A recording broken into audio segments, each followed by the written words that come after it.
Bom dia, Ricardo. Tudo bem? Bom dia, Daniel. Prazer falar contigo. Tudo ótimo por aqui.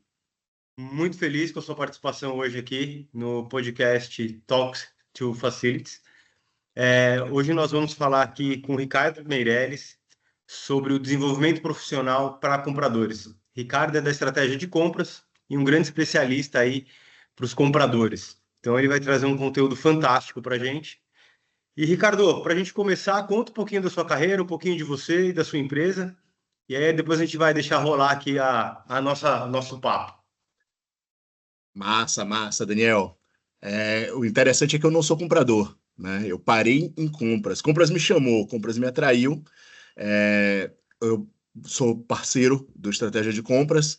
Meu lado no Estratégia de Compras é o lado de dentro. Eu desenvolvo as metodologias, estou sempre olhando os insights, buscando insights, fazendo research, entendendo as mudanças que estão acontecendo aí na área de compras, para que o Estratégia de Compras possa oferecer aí as melhores soluções, tanto como plataforma de mentoria, como os cursos, como os modelos de treinamento, parcerias com empresas e tudo mais que a gente está oferecendo. E minha carreira, como é que eu vim parar aqui em compras, né? Eu sou comunicador, aí formei em publicidade, trabalhei a vida inteira com relações públicas e gestão de crise. Isso aí me ajudou muito a desenvolver algumas capacidades humanas de como visão analítica, o bate pronto rápido, entender informação, como transitar informação, né? Aquela coisa da gestão de crise. Eu costumo dizer que as últimas 15 crises nos últimos 15 anos eu estava em alguma, então fiz bastante construção, fiz bastante os setores produtivos, associações, entidades, defendendo sempre o lado da iniciativa privada. Em 2022 eu resolvi empreender, porque é a maior crise que tem do empreendedorismo, e aí eu queria usar isso aí para empreendedores, também fazendo com esse olhar que eu sempre trago, que é o de fazer o research, identificar insights e levar para isso.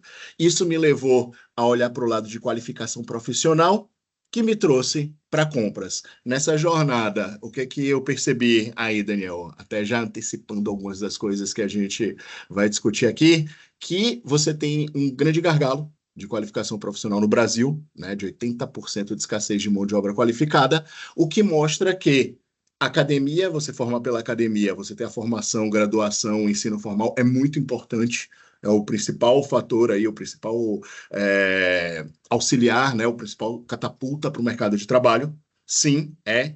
Mas, da mesma forma que a pessoa tem que fazer um estágio, você tem outras formas de aprendizado. E aí surgiu aquele conceito do lifelong learning. A gente aprende ao longo da vida, a gente aprende realizando, a gente aprende fazendo. E foi isso aí que eu vim desenvolvendo nos últimos 4, 5 anos, até chegar hoje e ter a plataforma do Estratégia de Compras aí, em parceria com o Léo Rosa. Legal. E isso tá muito em alta, né? Porque a galera ela não quer ficar fazendo pós, ela não quer ficar estudando, apesar de ser obrigatório, né? A gente tem que fazer uma formação acadêmica, porque é o mínimo para entrar em grandes empresas. Mas a parte de plataforma de autodesenvolvimento é muito importante. Fala como que isso interage aí no seu dia a dia. Daniel, esse cenário aí de educação, capacitação, qualificação profissional, não só profissional, mas também o desenvolvimento pessoal, ele está passando por uma grande mudança graças à inovação, graças à tecnologia, graças a novos formatos e produtos, né? E essa liberdade que a internet nos dá de você ter curso de tudo. Né, brincadeira que o pessoal faz aí, você tem curso para vender curso, né? Tem É, mesmo. tem curso para vender curso. E isso é importante porque a pessoa que vai empreender nesse de curso, já tem a experiência dela, mas muito provavelmente ela não tem aquelas habilidades básicas de quem vai empreender. Então ela se desenvolve como empreendedor em um infoproduto. Ou quando a gente fala de Hotmart, fala de Eduz, fala de plataforma de ensino, fala de e-book, curso, mentoria, imersão, tudo isso que está acontecendo, cara, o mercado nunca foi tão bom para o mercado de educação, de qualificação, de capacitação. Qual que é os poréns que a gente tem que tomar cuidado, né? Quando você tem uma metodologia de ensino acadêmico, que o que é que o acadêmico faz? Ela já comprovou tudo aquilo. A ciência acadêmica, né, o desenvolvimento do estudo acadêmico, ele olha para trás, ele olha o que aconteceu, ele vai acompanhando. A academia olha aquilo que já está confirmado. A academia muitas vezes também desenvolve coisa nova, que desenvolve pesquisas, estudos, enfim, aí vai para o mestrado, doutorado, você envolve aquilo que o que é que vai daqui para frente, O né? problema é o tempo disso, né, Ricardo? O problema é o tempo Porque disso, não é só o é, é, tempo não, tá? Não é só o tempo não. O problema disso é o seguinte: qual que é a aplicabilidade que você tem quando você sai de uma faculdade? Você sai de uma faculdade, você sai verde, né? Você sai o estagiário, você sai muitas vezes, algumas vezes ali como trainee, mas você sai para aprender a trabalhar. Tem uma régua de aprendizado que ela é um triângulo, na verdade, que ele mostra o seguinte: nosso aprendizado, a nossa cabeça funciona 70, 20 e 10 os percentuais de aprendizado. gráfico de Pareto. Quase um Pareto ali, né? Quase um ABC, um Pareto. O 70% ele é o que a gente aprende na prática, fazendo na prática. Os 20% é o que você aprende com outras pessoas, vendo outra pessoa fazer, trocando, conversando e tudo mais. Os 10% é o que você aprende da teoria. A pessoa, vou dar um exemplo da vida prática aqui, né? A pessoa vai jogar futebol. Quem aprende futebol lendo o manual de futebol? Você não aprende futebol lendo manual de futebol, você aprende Não. futebol jogando futebol. As regras você aprende, enfim, tem o manual, tem o book, né, como se fala. E aí vamos supor que assim, aquilo ali é o fundamento, aquilo ali é a teoria. Quando você vai colocar isso na prática, a coisa é completamente diferente. Você vai aprender a dirigir. Você vai aprender a dirigir, você vai para aula teórica. Você pisa na embreagem, passa a primeira marcha, você deixa o carro no ponto morto, liga o carro, bota o cinto, ajusta o retrovisor, bota na primeira marcha, vai tirando o pé da embreagem devagar e acelera. Quando você vai fazer isso na vida real, meu caro, O assim carro morre. o carro morre. A segunda coisa, como é que você passa a marcha? Como é que você bota o pisca para fazer uma curva? Quando você está olhando assim, se você está no meio do trânsito, a quantidade de informação que você tem ali da vida real é completamente diferente. Na vida profissional, é a mesma coisa. No profissional, é a mesma coisa. Quando a pessoa chega, a pessoa aprendeu todo o book. Todo book, enfim, independente ali da função que tenha. O comprador, ele fala, poxa, eu tenho que fazer requisição, tenho que comparar preço, tenho que saber aqui quanto custam as coisas na minha empresa, tenho que saber para que aquilo ali serve, tenho que ter uma boa relação ali com as pessoas, com o requisitante, com os gestores, tem o meu papel ali como comprador, se a depender do tamanho da equipe, compradores que hoje estão dedicados apenas às análises, à inteligência de dados, utilizando os sistemas ali para comparar, principalmente se vai empresas de commodities, empresas compra intensa, que você tem que ficar comparando o preço o tempo todo e que tem que aproveitar a oportunidade de janela de preço. A pessoa está ali olhando o sistema, aí o comprador chega e cai de paraquedas dentro da empresa. Geralmente o comprador caiu de paraquedas, né? Agora a É, gente está vendo pessoas buscando a área de compras, mas o comprador, existe essa piada, 99% dos compradores caíram de paraquedas. O aproveitando que com- você já entrou na área de compras aí, como que o profissional de compras pode se desenvolver? Entra nesse critério que eu acho que isso é muito importante para o público. eu vou, eu vou pegar e até continuar isso que vai ser natural dessa história, né? O comprador caiu na área de compras e aí ele está vendo como é que a empresa opera. Ele está vendo como é que a empresa opera, está fazendo tal. Gente, quando chega ali, o susto que é, pô, ter que pedir não sei quantas comparações de preço, não sei quantos fornecedores, tal. Geralmente a gente pensa em compras comparação de três preços. O três preços é o três cotações é o simples, né? E já, algumas vezes não é o mais barato. É você tem outros critérios, tem outras questões. Mas vamos para o desenvolvimento. O histórico de compras, Daniel, o histórico conhecido de compras era uma área operacional que atendia demanda. O comprador tirador de pedido, o comprador que está no almoxarifado, o comprador que está ali naquela salinha e fica esperando alguém vir pedir alguma coisa para ele. A gente foi criado assim, entendendo que compras, estou falando da maioria, tá? Vai ter exceção, vai ter gente que vai falar, pô, na minha área a compra já era desenvolvida assim e tudo mais, mas o comprador é aquela pessoa que está ali esperando alguém vir pedir alguma coisa. Geralmente, inclusive, se você pegar empresas mais antigas e tudo mais, compra sequer negocia insumos que estão relacionados ao core business. Quem compra o core business é quem está ali na frente do negócio, superintendente, diretor, tal da área. O comprador não sabe. Hoje você já tem estruturas de compras ali mais completas, mais inteligentes, que compras atua diretamente também no core business da empresa, que é o ideal, aliás, porque o comprador, o papel de compras é reduzir custos, oferecer inteligência para que a empresa compre os melhores insumos, para que a empresa obtenha resultados a partir daquilo. O comprador, o Léo fala isso muito bem, o comprador, compras é a única área que tem a capacidade de gerar novos resultados para a empresa, de mexer na régua de resultados da empresa, sem que seja necessário nenhum investimento novo, apenas operando. Então, o comprador saiu do almoxarifado, ele começou a ter uma atuação ali mais eficiente, mais efetiva, né, de fato, dentro da operação de compras, a depender da indústria. Comprador, a partir do desenvolvimento ali das metodologias Strategic Sourcing e tudo mais, aí reforçar, eu não sou de compras, meu papel foi o analisar aqui. A gente chegou nos dias de hoje. O que acontece nos dias de hoje? Atualmente, você tem tudo que era feito manualmente pelo comprador, tudo que tomava muito tempo para o comprador fazer, comparar preço, olhar, pesquisar fornecedores, bater frente a frente ali, entender o histórico do fornecedor para saber se a empresa é idônea, estou falando em qualquer nível ali de compras, tá? Em qualquer categoria aí de compras, tudo isso hoje pode ser feito por máquina. Tudo isso que o comprador fazia manualmente, hoje pode ser feito por máquina. Então, depois de tantos anos, não cabe mais hoje o comprador que está fazendo o pedido, que está ali esperando a cotação, esperando o pedido de cotação, esperando o requisitante trazer para ele uma demanda. O comprador, ele pode atuar estrategicamente levando uma solução para a empresa, levando o melhor fornecedor, entendendo do negócio e sendo proativo na solução que ele propõe. E isso envolve desenvolver algumas competências, envolve desenvolver algumas habilidades.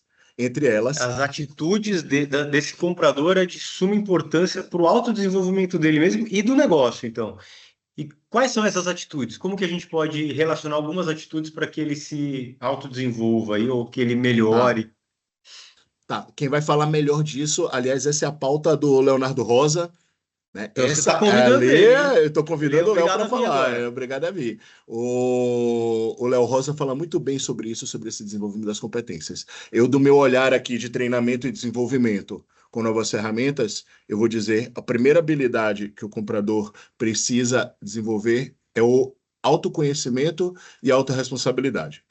Ele entender, ele sair daquela coisa passiva o requisitante não me passou a informação correta, a empresa não tem um sistema, a empresa não me dá o que é necessário para a gente negociar. Ele sair desse papel que era passivo, do alguém não está fazendo, para o papel proativo.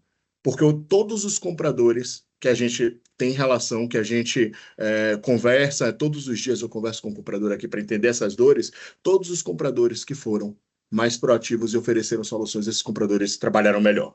Esses Tem que ser mais compradores, protagonista da sua própria carreira. protagonista da sua própria carreira, não só da carreira, mas no dia a dia, né? Tem casos aí, Daniel, que eu conto aí quando a gente está conversando com compradores e, enfim, em outros canais aí que o Estratégia tem, e são casos que eu ouvi de comprador que resolveu o negócio da empresa trocando a máquina. Veio, não foi a requisição, ele já era um comprador que tinha uma posição estratégica, que tinha uma visão estratégica, mas proativamente ao ouvir o diretor que ele atendia, ao ouvir o diretor comentar que, pô, a máquina do concorrente ali, se a gente tivesse, seria melhor, porque é uma máquina que produz mais. Só que é muito cara. Esse comprador foi para trás, voltou para dentro de casa, né? Fez os relatórios da máquina deles, do equivalente ao que eles tinham, fez todos os relatórios, quanto é que a máquina custou, quanto esse investimento aqui se dilui no tempo de vida útil da máquina, quanto ela custa aqui de manutenção, quanto ela para, quanto ela produz, enfim, o custo versus o resultado da máquina é esse aqui. Ele estabeleceu ali a inteligência. Esse comprador foi fazer benchmark com outras empresas para entender as outras, tal, estavam realmente bem posicionadas. E a desse concorrente que o diretor tinha apontado era uma máquina que aparentemente era cara, porém todo o custo que ele considerava que era caro, que era o valor ali nominal da máquina, na verdade era mais baixo do que tudo aquilo que a máquina deles custava. Então essa máquina nova produzindo mais, ela seria um investimento. E aí o comprador fez esse relatório todo, foi um negócio de longo prazo, né? Mais de 6 meses, ali quase um ano, fazendo essa inteligência toda. E aí ele propôs para o diretor, falou, olha aqui, ó, aqui tem um racional, por que a gente deve comprar aquela máquina? Compraram a máquina, a empresa aumentou a produção, reduziu o custo, a máquina trabalhava perfeitamente melhor do que a que eles tinham anteriormente, esse comprador foi promovido, o diretor foi promovido, a empresa cresceu Com e tudo certeza. isso. Essa é a visão do comprador. Essa é a visão do comprador que está de olho em como o negócio pode funcionar. O comprador que interage com as áreas, né? Quando eu digo entender do negócio, aqui é o exemplo. Minha parte na parceria do Estratégia de Compras são as metodologias. É o desenvolvimento das metodologias de ensino, as parcerias com as empresas, como é que a gente faz para elevar essa régua da área de compras e para o que o Estratégia entregue a melhor metodologia. Esse é o meu papel. Eu não sou comprador. Eu entendo o que compras faz, entendo o que o Leonardo Entende Rosa e a Estratégia pessoas. está fazendo. Entender de pessoas é o principal. O comprador fazendo o paralelo, ele não precisa, eu não vou entender de compras. Eu, para entender de compras, eu teria que voltar e ir para o mercado de compras e trabalhar 5 anos para saber minimamente. Mas eu entendo o que compras, o que as pessoas de compras fazem e precisam para chegar aonde elas devem chegar, para chegar no 4.0, né, como está sempre lidando. Da mesma forma, o comprador ele não precisa virar o engenheiro especialista no setor. O engenheiro de alimentos, o engenheiro de siderurgia, ele não precisa virar aquela pessoa. Agora, é interessante, muitas vezes, a depender do léxico, do nível de conhecimento e profundidade que o setor demande, muitas É. vezes o comprador é uma pessoa que trabalhava na área. O comprador em construtoras é um engenheiro. O comprador em siderurgia é o engenheiro ali de siderurgia, engenheiro de produção que já trabalhava na siderurgia. O comprador em farmácia, né? Em medicina, ali muitas vezes é o médico ou uma pessoa que já trabalhava em farmácia e aí sabe como é que o negócio funciona, para você ter ideia de como é importante o comprador entender como o negócio funciona. A gente falou de entender de pessoas, a gente falou do autodesenvolvimento, e aí tem aquele termo novo, né, que é bonito, que é o lifelong learning, que é o comprador entender que é o seguinte: antigamente a gente ia trabalhar e pensava em se aposentar.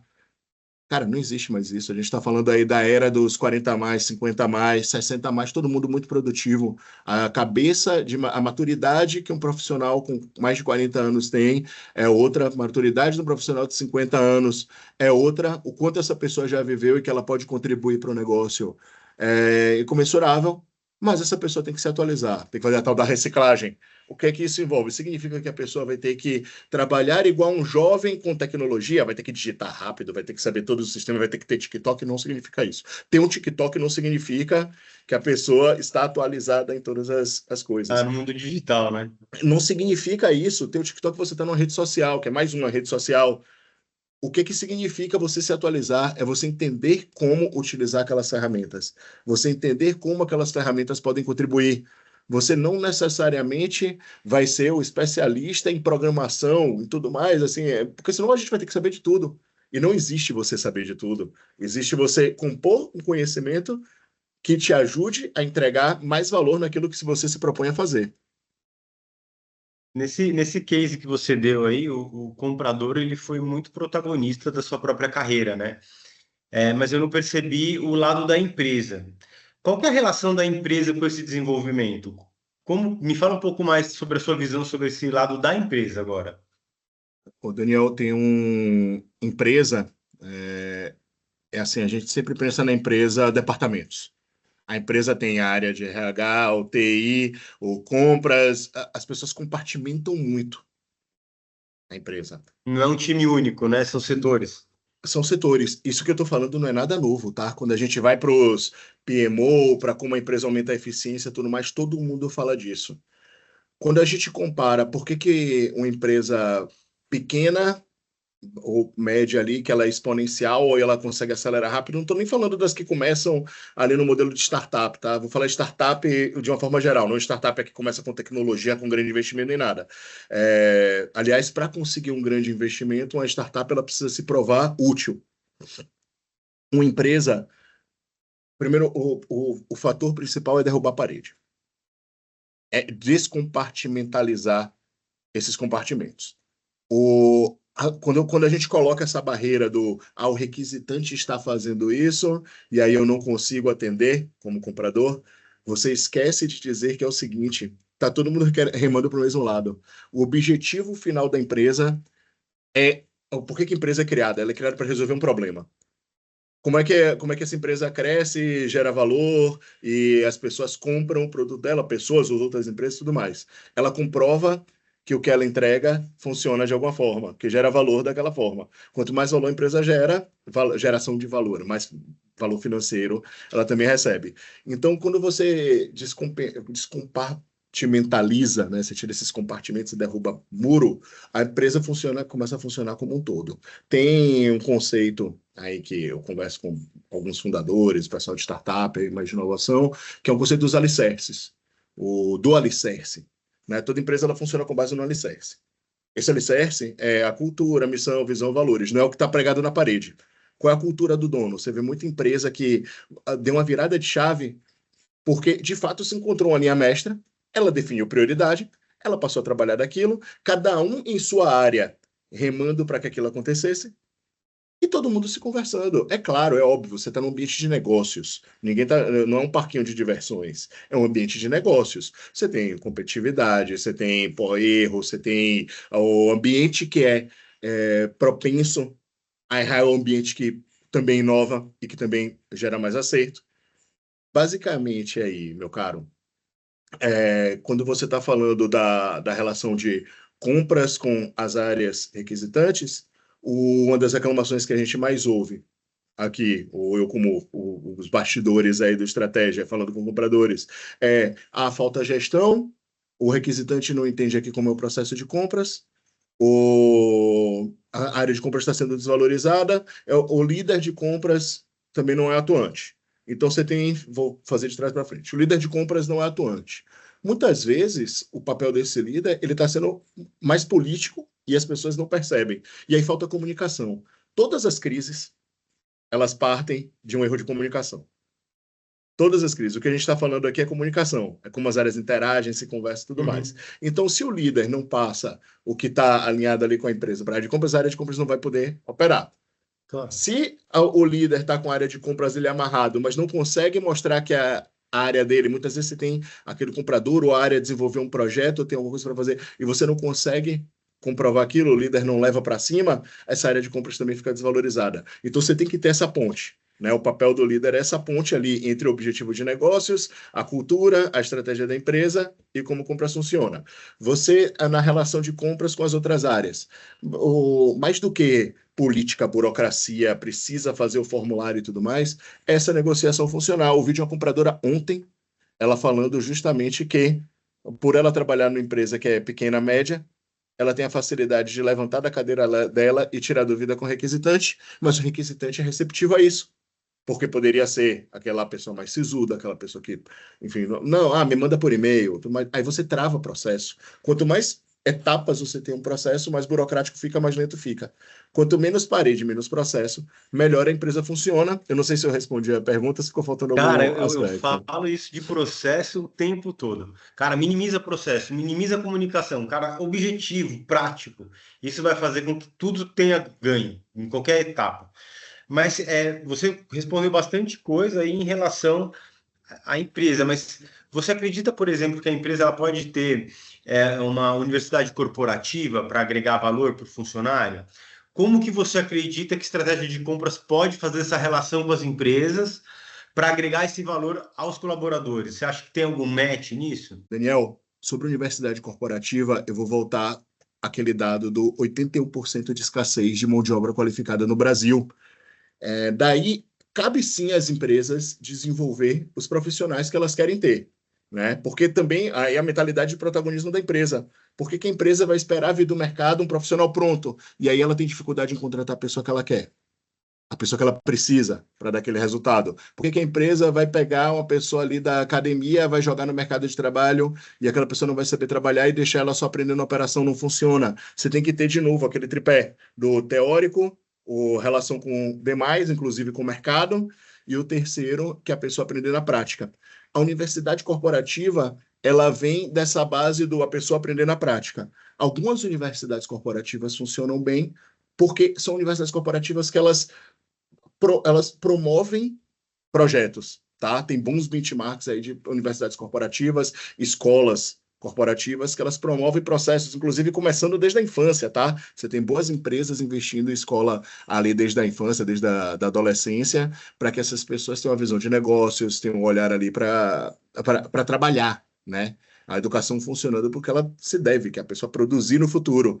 E só que você tem uma pesquisa da Gartner, né, que mostra o seguinte: apenas 12% das novas competências adquiridas em universidade corporativa são aplicadas após o investimento. 12%?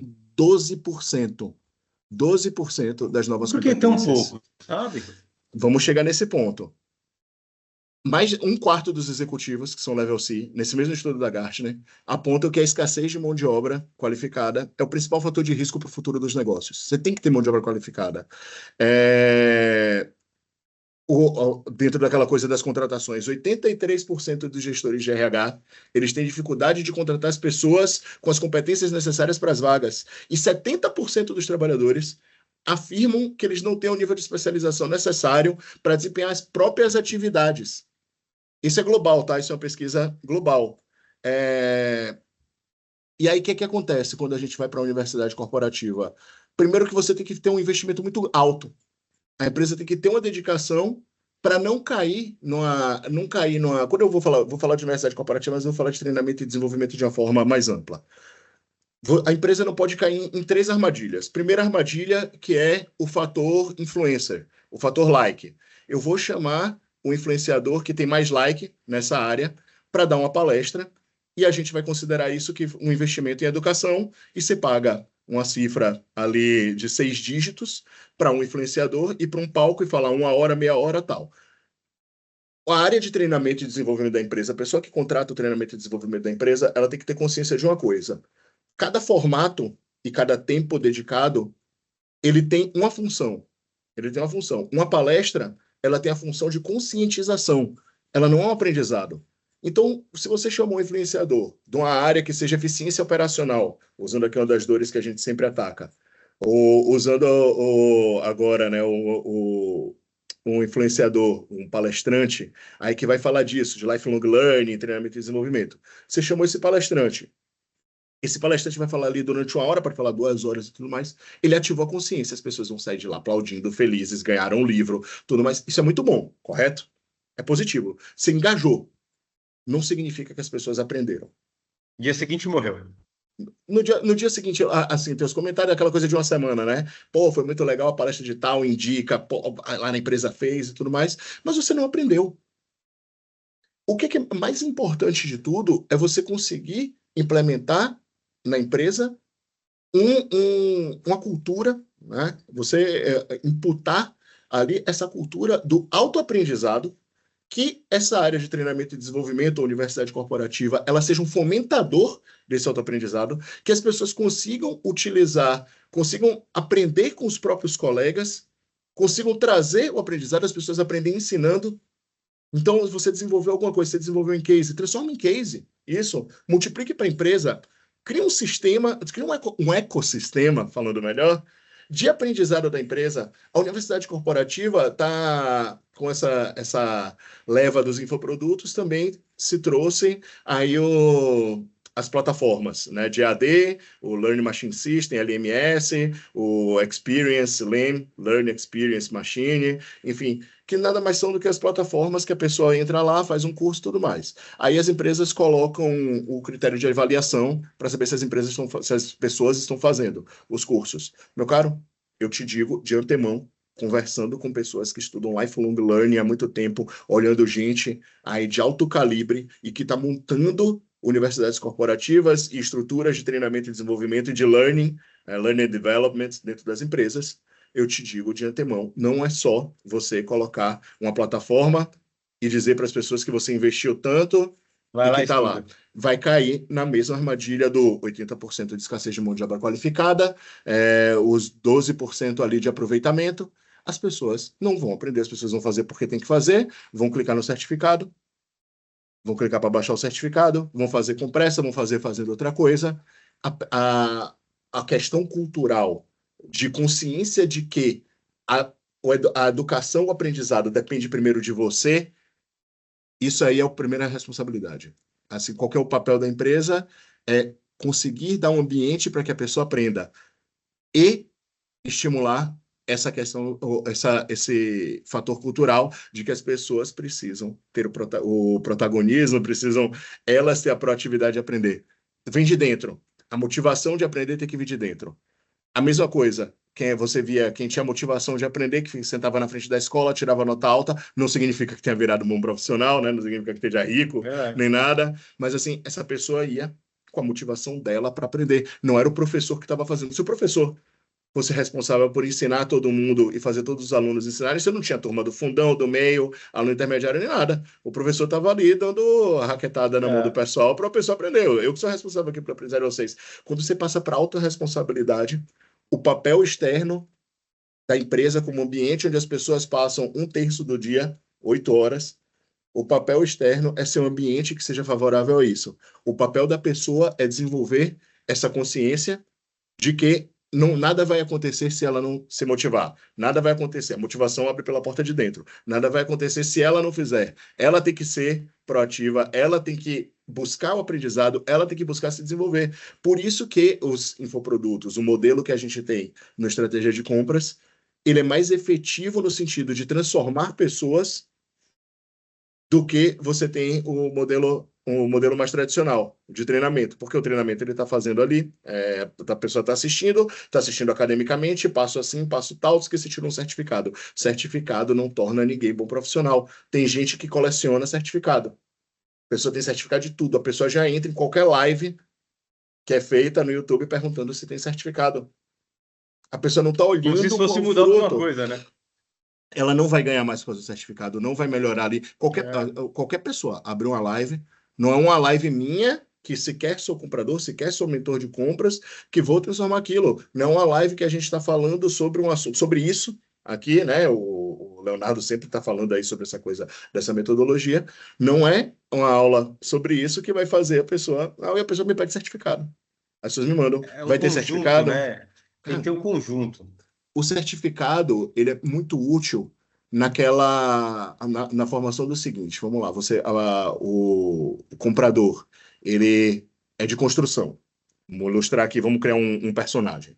Ele é um comprador de construção de uma construtora no interior de São Paulo, uma construtora intermediária que trabalha ali nos facilities. Ele trabalha construindo galpões, construindo centro de distribuição, enfim. E aí esse comprador, ele compra o serviço, tá? Compra os serviços, compra o sistema que vai ser implementado e tudo mais.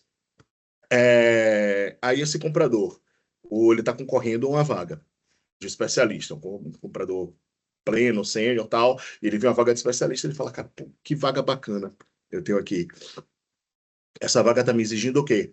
Um certificado aqui no Strategic Sourcing, que é a metodologia básica. Eu preciso dizer que eu sei, que eu aprendi ali a fazer. Ele está me exigindo um certificado em qualquer norma técnica ali que esteja relacionada à operação de facilities. Ele está me exigindo outro certificado aqui de sustentabilidade, porque eu preciso entender aqui como é que os materiais de construção têm esse apelo de sustentabilidade. Não a exigência, é talvez ali o diferencial. E ele está me exigindo aqui que eu tenha um MBA, alguma coisa tal, relacionada ali à construção mesmo, né? Infraestrutura, entender ali gestão de projetos, um Vanzolini, enfim, alguma coisa assim, né? E talvez um olhar ali para inovação, Lean, enfim, essas metodologias ali de projetos. Está me exigindo tudo isso. E aí esse comprador olha e fala, cara, eu tenho isso tudo. O certificado vai me ser útil para isso. O certificado vai ser útil pro RH ver que o cara tem aquilo. Mas você sabe qual vai ser a diferença do negócio? Hum. É na hora que ele se candidatar, ou no currículo dele, logo no resumo, ou no LinkedIn dele, ter ali em destaque. Não o atuei por 5 anos fazendo isso, isso, isso. Na última empresa que eu atuei, eu gerei uma economia de X% com estratégia Resultado. disso aqui. Resultado. A pessoa que dá resultado, ela sai na frente. A pessoa que está mostrando o resultado, ela sai na frente. O contratante, ali, o RH, o diretor tal, na hora que veio falou, pô, peraí, foi esse cara aqui que com o plano de expansão de centro de distribuição do varejista ou expansão de um atacarejo, né? Implementamos em um ano fazendo a gestão de fornecedores com base no critério GRI e sustentabilidade e otimizamos a operação em tanto, reduzindo tempo, tal, e erros em não sei quantos por cento. O cara é de uma empresa atacarejo, atacadista, ou que seja de grande expansão, vai olhar, né, o cara, o contratante ali, o diretor, vai olhar o currículo desse cidadão, vai olhar no LinkedIn e vai falar, pô, a gente precisa falar com esse cidadão aqui. Ele trabalhou com fulano. Aqui, ó, é bom. Trabalhou com fulano, é bom. Tá na empresa ali que é assim, ele fez isso, fez esse resultado. Ah, deixa eu ver o que, qual foi a formação dele. Ah, engenheiro de produção ali na Unip, né, que ok, mas o cara tem um MBAzinho ali da Exalc e foi tirar um certificado internacional de estratégia ou de Lean, né? Enfim, num grande que foi um curso online que ele fez. E saber falar inglês porque eles precisam de fornecedores internacionais. Então, o currículo encaixa, o currículo encaixa. Só que aí tem, Daniel, já que a gente está falando de carreira, né? Tem o seguinte: você tem duas funções ali do LinkedIn. Aproveitar para trazer aqui de protagonismo e posicionamento. Uma função é posicionamento, é você ser um profissional protagonista e ator, né, na sua empresa. E aí as pessoas, a gente está vendo alguns compradores fazendo isso, que está virando, não, ele não quer ser top voice, mas ele está postando, estou aprendendo isso aqui, eu faço isso, eu faço a gestão de contratos, né, que é um dos temas que a gente Está mais se tem desenvolvendo. debatidos, eu estou me desenvolvendo, eu faço isso, olha que legal que a gente está aprendendo aqui e tal, e eu tive a oportunidade de colocar isso em prática na minha empresa, postou, ele, claramente ele está se posicionando, mas ele não está fazendo movimento de sair da empresa. Você tem um profissional que está em transição, que aí o profissional fica tímido, eu não vou postar e tudo mais. E aí você vai conversar com o recrutador, receber o currículo daquele cidadão e tudo mais, mas a pessoa não deu um alô, não mostrou interesse, não segue a empresa, né? Foi no automático ali, clicou na vaga, clicou na vaga, clicou na vaga. Cara, se você não quer ser só mais um número, Faz não diferente. faça a diferença. Faça diferente. O Léo, frase clássica do Léo também. Se você não quer ser igual aos 99%, não faça igual aos 99%. Faça diferente. E aí o comprador pega, começa a se posicionar, faz um post de posicionamento, não precisa ser blogueiro ali no LinkedIn, né? Não precisa ficar aquela coisa do LinkedIn postando muita coisa, mas ele pegou, fez esse posicionamento, quem olha ali o negócio dele entende o que é que ele faz. Entende que ele faz a diferença, mas ele chegou lá e falou com o cidadão, né? Ele não está esperando ser visto. A gente tem que tirar essa postura do passivo, do estou esperando, do alguma coisa vai acontecer, alguma coisa divina vai acontecer. A energia do protagonismo é a energia da proatividade, a energia do estou disposto a isso. Ô, Ricardo, isso que você está falando, eu enxergo muito em algumas gerações. Essas gerações mais novas, eu não tenho essa percepção tão alta. Eu acredito que pessoas da nossa idade têm esse proativismo, sabe? É muito mais proativo. Como que você enxerga esses conflitos de gerações no seu autodesenvolvimento, especialmente na área de compradores aí? Eu acho que tem dois aspectos diferentes, né? Eu acho que fazendo uma avaliação aqui com base na observação.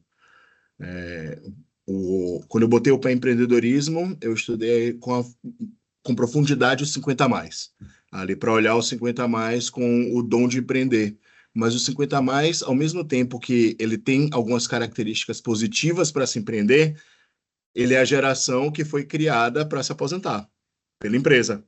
E a gente está vendo aí que corre o grande risco de não conseguir se aposentar com o INSS. Mas buscavam a segurança. Verdade. O empreender envolve risco. Essa nova geração, ao outro extremo, né, que é a geração que está entrando no mercado de trabalho agora, ela traz uma outra característica que é a prioridade para a liberdade. A prioridade para a liberdade. Então, ela pode ser mais proativa, mas no que diz respeito, talvez, aos interesses próprios. Não significa que ela vai ser proativa Para a e empresa. ter para a empresa ou ter de fato essa efetividade na sua proatividade, porque quando a gente fala da proatividade, né, ela está relacionada à atitude. Mas quando a gente coloca nessa nova geração, é assim, um jovem, aí uma pessoa com 20 anos, 21, que estaria na idade ali de estar estagiando e tudo mais, essa pessoa talvez prefira montar seu YouTube, seu Instagram de lifestyle. E aí ela tem proatividade, daqui a pouco essa pessoa tá com 10 mil seguidores. Meu amigo, eu e você, para chegar em 10 mil seguidores aí é uma luta. É diferente É. como eles lidam com os canais. Então, talvez a proatividade dele seja muito mais relacionada a essa questão da autoafirmação, né? A gente tem visto muito do meu gosto, do meu interesse próprio, né? Sai de dentro ali para fora. E aí, nessa proatividade que a gente está falando em relação à carreira, a gente está falando muito mais em relação à atitude perante os demais, perante a contribuir. Acho que essa é a diferença, sem querer criar conflitos geracionais, que cada geração. E a gente está vivendo todo mundo a mesma transformação digital. A verdade é essa. A diferença é que os nativos digitais eles já vêm com essa configuração de fábrica de lidar melhor com os canais, né? Você pega qualquer bebê, qualquer criança, bota um tablet, ela já entende ali intuitivamente que você tem que tocar e passar o negócio para frente. É um pouco do que eu estava comentando ali do você tornar os processos mais fáceis, né? Você olha e entende o que é que tem que ser feito. Vou voltar aqui para a questão das gerações. E aí eu vou te fazer uma outra pergunta, como que as gerações estão no mercado de trabalho agora? Como elas se relacionam com o seu autodesenvolvimento? E se você conseguir tentar vincular isso ao mercado de engenharia civil, de compras na área de construção civil, seria legal. Legal. Um aspecto bastante importante, Daniel, que nós nunca podemos esquecer é que a máquina ser humano ela tem a mesma configuração há 2 milhões de anos. O ser humano ele é movido à fome. Fome não é uma coisa que se ensina. A vontade, essa motivação, ela vem de dentro. A dopamina, tudo isso que a neurociência tem trazido como estudo, né? Como o nosso cérebro funciona, o que é que nos motiva, até a questão de energia, como é que a gente vibra, o que é que a gente atrai, e as nossas atitudes, por que que nós reagimos de determinada forma ou agimos de determinada forma. Isso é nossa configuração, a gente vem com essa máquina e dentro do DNA tem coisas que nós trazemos e tem coisas do nosso aprendizado. Quando a gente traz isso para o ambiente de trabalho, a gente tem que lembrar que o que nós, aí que é uma geração, que é essa geração 40 a mais, 50 a mais, essa geração mais madura, o que nós absorvemos de conteúdo, muitas vezes a gente tem que desconstruir. Então, a gente trabalhou no analógico. A gente pegou o celular que só servia para fazer ligação e você pagava para receber SMS, né? A gente trabalhou com Com BIP, mimeógrafo, com, com com BIP. BIP, a gente trabalhou com BIP, a gente trabalhou com fax. Meu primeiro estágio eu tinha que pegar fax, tinha que pegar e levar fax, né? Hoje, essa nova geração que entra no mercado de trabalho, ela já entra olhando a forma mais eficiente de as coisas serem feitas, porque talvez algumas coisas não devessem funcionar daquela forma. Por isso que a transformação digital é tão importante, porque você ainda tem muitas empresas que trazem, e aí vou te falar, meu cara, eu sou parceiro do Estratégia, atuo aqui em algumas outras parcerias, consultoria e tudo mais, com startups e com essa transformação digital ali para micro e pequenas empresas, médias empresas também. E a gente chega em empresa que o site da empresa é de 1990, que era uma quantidade de informação absurda, era aquele site que você tinha o sobre, home, empresa é tal, histórico e tudo mais. E você entra hoje nos sites das empresas, ele tem uma linguagem que é direta. Nós fazemos isso, resolvemos isso, os 3 passos que nós fazemos é isso aqui, quem é o nosso fundador, né? Veja aqui nossos cases, o depoimento do cliente, e aquilo ali você tem uma landing page, né? Uma página ali de vendas, que ela diz, vai direto ao que é preciso, mas a nossa cabeça mais tradicional, que viveu essas outras coisas, nós costumamos digerir, tentar digerir a informação como se estivesse faltando alguma coisa a ser dita, e quando a gente vê uma página tão fácil de se entender, a gente fala, cara, mas como é fácil, né, falar. E a nova geração, Objetivo. mais objetivo, e a nova geração vem com isso, e aí vem o contraponto. E aí, quando ela chega no mercado de trabalho, que ela se depara com a complexidade, você tem que se relacionar com não sei quantas pessoas, não é bem no tempo que ela está pensando, que as coisas acontecem, você depende de outros fatores. Você tem as relações pessoais, né? A questão da inteligência emocional, a questão do você ter respeito a como as outras pessoas reagem, a como o negócio funciona, né? Você entender os contextos e buscar as informações que você precisa para você ter as melhores atitudes ali como profissionais. São idades diferentes, são gerações diferentes, né? Mas basicamente, se você tem, cara, eu tô no vício de falar basicamente, desculpa, falei, eu fiz um parêntese Segue aqui a agora. vida, relaxa. A partir do momento que, de novo ali, a empresa ela cria um ambiente que é voltado à produtividade. Ela cria um ambiente que é voltado a respeitar as gerações, né? Não é que ninguém vá ficar só no operacional, não vou pegar uma pessoa de 50 anos porque ela não sabe mexer. Não, assim, ela tem que interagir, ela tem que ficar, dê o melhor. O que que ela pode entregar de melhor? O que que o jovem pode entregar de melhor? Por que que uma área, né, a gente estava falando de universidade corporativa, porque em vez de se pensar numa estrutura de universidade corporativa, um learning machine que seja apenas uma plataforma que as pessoas vão lá fazer aula, você não cria programas que tragam soluções para os problemas que existem e para problemas que talvez a gente nem tenha percebido que existem, que estão relacionados ali à eficiência, nessa observação, o poder da observação, essa capacidade analítica de a gente olhar e falar, "Ah, por que a gente faz isso assim até hoje, sendo que já existe uma solução digital que faz isso aqui, uma startup?" Daí vem os programas de inovação, programa de startup, os programas de trainees que ajudam a trazer esse desenvolvimento, é sempre olhar para melhorar. Acabou a história do, eu tenho um negócio que ele funciona assim, assim, assado. Acabou, a gente está sempre em transformação. E as gerações, elas contribuem, né? Essa vivência intergeracional, isso contribui para isso, cada um com suas características. Você tem percebido um retorno dessa geração de 40, 50 para cima, voltando para o mercado de trabalho em novas posições? Como você tem percebido isso? Eu tenho percebido, quando eu fiz o estudo lá, Empreendedores 50 Mais Futuro do Brasil, eu falava justamente que os 50 mais, enquanto as empresas têm um papel importante ali de ser geradoras de emprego. Principalmente primeiro emprego. Então, a pessoa, para entrar no mercado de trabalho, ela sai da academia sem experiência nenhuma, vai como estágio para a empresa. É muita responsabilidade para a empresa o empregar todo mundo. Então, você cria outros formatos aí de contratação, terceiro, o consultor, o CNPJ, o 50 a mais, que pode ser uma pessoa ali como um terceiro, né, como um processo mais consultivo, você cria outros formatos. Quando eu fiz o Empreendedores 50 mais, eu estava falando justamente dos 50 mais, eles usarem esse conhecimento que eles acumularam para contribuir para a empresa e que eles não necessitariam ficar como um grupo de inclusão.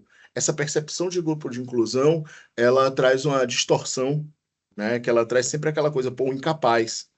E aí você vai o PCD, e aí muitas vezes tem empresa que tem PCD que é o melhor cara naquilo que ele faz, porque ele está na vaga certa, né? Você não vai colocar um PCD que tem uma deficiência física ali para ser o cara que vai ficar subindo e descendo escada na operação que você precisa ficar subindo e descendo escada. A gente espera que não, né? E aí você não precisa fazer a coisa só para cota, mas você tem gente muito boa. Os grupos de inclusão, eu sou contra determinadas políticas de inclusão, porque eu acho que a meritocracia ela é muito importante, mas eu não sou contra ao princípio da inclusão, porque a empresa está justamente para gerar emprego. Voltando ao principal aqui. E aí você pega os 50 a mais, extremamente capacitado, extremamente capaz, inteligente, tudo mais. Quando você vai em qualquer. Eu te desafio agora a dar um Google 50 a mais programa inclusão, ou programa contratação 50 a mais, tudo mais, que não vai ter a foto de um idoso de mais de 80 anos. Cara, 50 a mais é muito jovem. 50 a mais é muito jovem. 50 mais a pessoa está com energia, tem as questões ainda sazonais, né? Tem regiões que o 50 mais ainda está mais jovem, tem regiões que a pessoa com 40 já está achando que está aposentado, né? Mas colocando de uma forma geral assim, 50 mais, ele é muito capaz, ele está ali para aquilo. Ele não vai ter aquela energia do jovem, mas assim, aquela energia ele precisa ter, ou ele precisa ter a consciência de tomada de decisão. Tem alguns fatores que colocam 50 mais aí como um excelente mão de obra e que são apontados por CEOs, né? Tá dentro do... Dá uma pausa aqui que vou pegar outro estudo que eu tenho que ter esses dados aqui. Na verdade, acho que começa a ter uma lentidão maior a partir dos 60, 50. O cara tá no auge ainda, o cara ainda Depende, tem viu? pique. Talvez ele não tenha pique tão físico, Depende mas de o mental região, do cara. cara é Depende de mesmo. região, cara. Depende de região. Pô, tô aqui em Salvador. Aqui em Salvador, cara, assim, a galera com 50, 60 já tá cansada. O cara com 40 já separou 2 vezes. Mas é porque o cara ele tá mais no braçal ou é porque Não, é o cultural, é local, cultural, sei lá, é muito quente e aí é isso cultural, pode. é É mesmo? cultural, é cultural. Aqui, Cara, ó. eu tô com 40, vou fazer 46, cara. Eu não consigo me imaginar parando com 50. Não, olha aqui. Exceto Vou se tiver um voltar para a problema de resposta. saúde. Exato, vou voltar para a resposta, tá? Não, cara, eu tô na subida. Eu tô na reta para cima. Ó, Ah, essa parte aqui que eu falei ali que eu dei pausa para cortar, viu, velho? Aqui, essa conversa aqui. Ó, vira ó, ó, make-off. eu tô na subida, cara. Uma conversas com mais de 32 mil executivos de diversos segmentos, que é um estudo GV, Price e PEA. Executivos maduros que apresentam mais vivência em diversas situações, maduros, 50 a mais, tá? Mais vivência em diversas situações, conseguem lidar melhor com a pressão, aceitam mais riscos e tomam melhores decisões. Os profissionais maduros, fatores positivos, maior fidelidade à empresa e visão de negócio, maior comprometimento no trabalho, maior equilíbrio emocional. Esse é o ganho de você ter um 50 a mais. A população com 50 a mais aqui, além de tudo, né, se a gente falar aí de empreendedorismo e tudo mais, né, que está dentro daquele estudo que eu comentei com você, é a população que tem maior chance de acesso a crédito. Uhum. É o, os empreendedores 50 a mais, eles têm mais negócios estabelecidos. Ele já passou, a curva de aprendizagem dele já chegou no, A no curva nível, né? já chegou num outro nível, não, e aí, de novo, lifelong learning. Não significa que ele parou de aprender, significa que ele está Uhum. aprendendo outras coisas. Significa que ele está aprendendo, não, de novo, não é usar o TikTok, mas ele está olhando um sistema. Eu converso com um founder que tem 60 anos de idade, que o cara está me mostrando um sistema ali de gestão de fornecedores, de outras coisas, e até de varejo, de meio de pagamento, que você fala, poxa, esse cara estava sonhando em resolver esse problema há 30 anos, quando ele trabalhava da empresa dele, que ele trabalhava no Uhum. varejo, ele estava sonhando como é que ele poderia resolver aquilo, ele não tinha como, e a tecnologia está possibilitando ele resolver aquilo hoje. É isso Você aí. imaginar o problema, você trabalha na imaginação. Né? Aí é o que eu falo para todos os profissionais aí, área de construção, não precisa de construção, quando você está pensando em sistemas. Em sistemas eu estou falando facilities. Você vai, pega, posso usar como exemplo o centro de distribuição? Claro, fica à vontade. Tá. Você olha como exemplo o centro de distribuição. Cara, como era o centro de distribuição? Era um galpão, carro entrava, carro saía. Carro entrava para abastecer, colocava os produtos, aí vinha outro carro, tirava e levava. Certo? Isso é um centro de Uhum. distribuição, tá errado? Não, basicamente isso aí. Vamos lá. Quais são as necessidades que um centro de distribuição tem? Olhando aqui de fora, eu não sou engenheiro, mas a gente pensando um ecossistema ali. Qual o controle disso? Quem é responsável pelo quê? Quem é a pessoa que entrou e pegou? Como é que você controla a nota fiscal? Como é que você controla se aquele produto está saindo para o lugar certo? Como é que você controla se aquele estoque ali é suficiente porque depois vem outro carro pegar? E aí, se você cria um facility, um centro de distribuição que entrega tudo isso já para o cliente, onde é que o cliente vai ver mais valor? É o que centro de distribuição que é só um galpão eu tenho que tirar, e aí eu tenho que fazer todas as outras coisas, ou é esse centro de distribuição que te entrega tudo? Cara, você tá falando, eu tenho um cliente que é a JCL, e ele tem, Perfeito. um dos clientes da Júlio Simões. JCL é a Mondelez.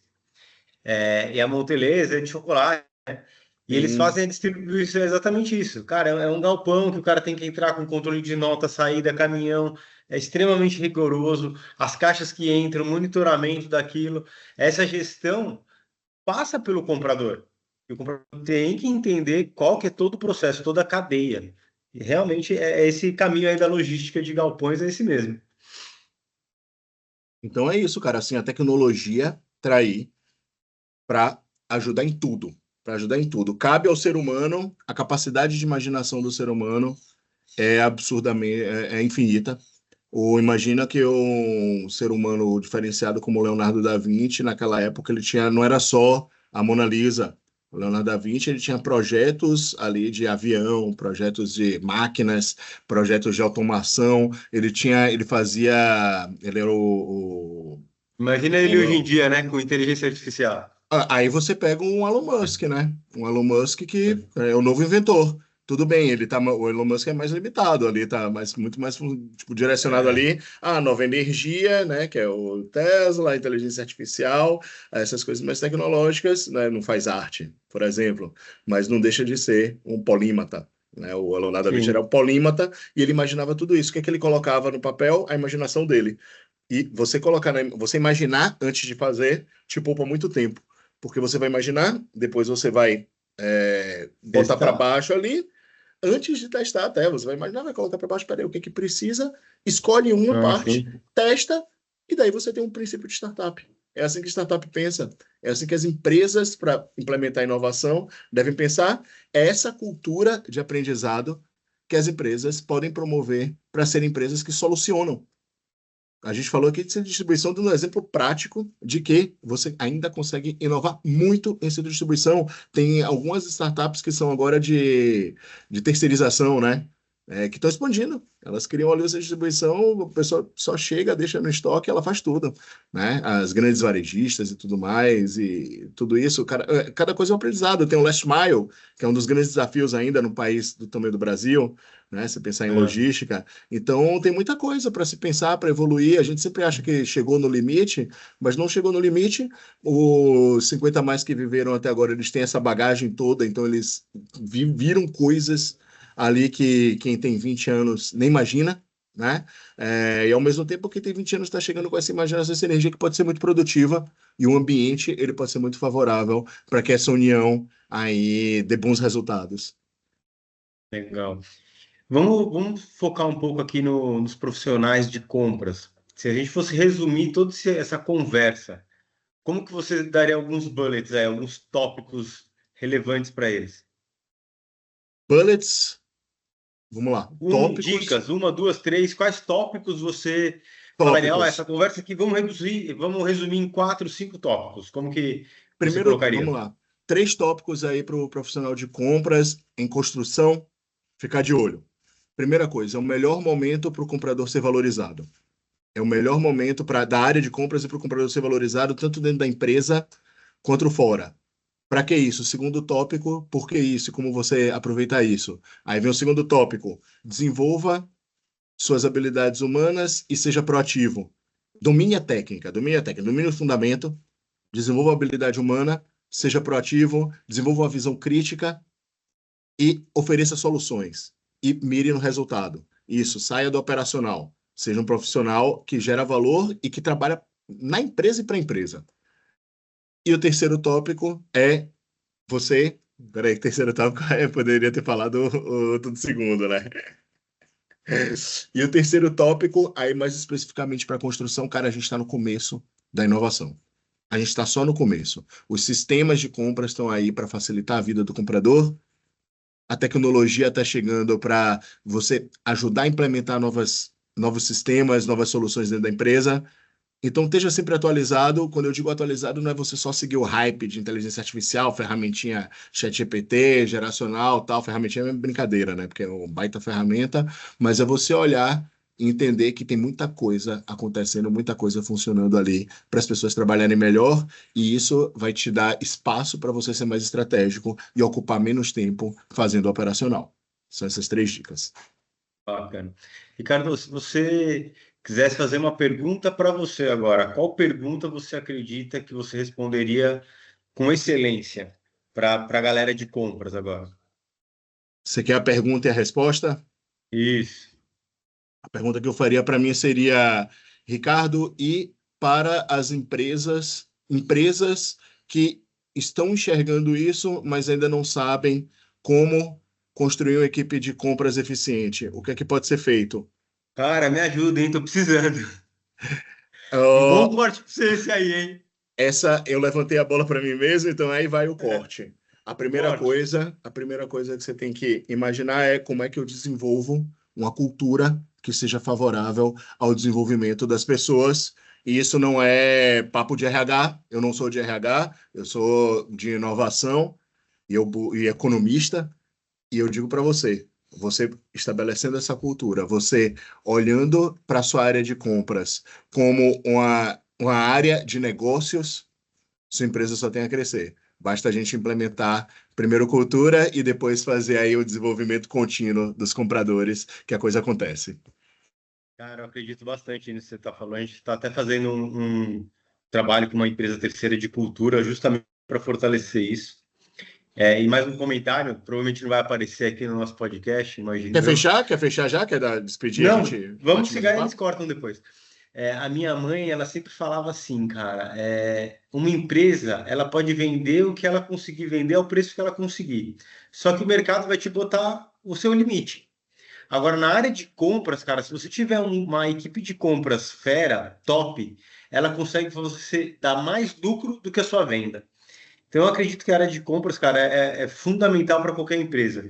E se a galera souber trabalhar isso, se os compradores tiverem essa noção, eles só têm a crescer.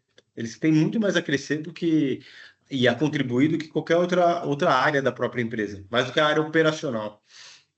E por isso que eu acho que hoje em dia os compradores eles estão sendo mais valorizados e eles estão se autovalorizando mais também, né? Porque igual a gente estava conversando um pouco antes que a gente estava falando sobre vendedor, né? Ninguém queria ser vendedor antigamente. Hoje em dia todo mundo quer ser vendedor. Todo mundo entende que é necessário vender. Ninguém queria ser comprador.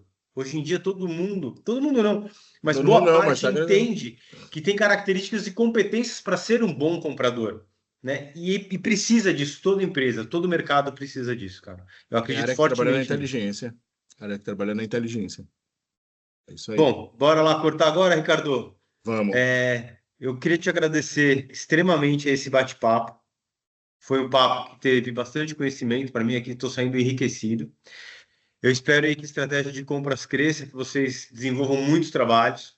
Espero que a gente faça um bate-papo aí a três com o Leonardo, né, e você, e que vocês cresçam bastante, que a gente consiga auxiliar vocês aí nesse desenvolvimento e principalmente para a área de compras aí, para todas as empresas, facilities, workplace, em indústrias ou o que for, todo mundo precisa desses compradores de excelência.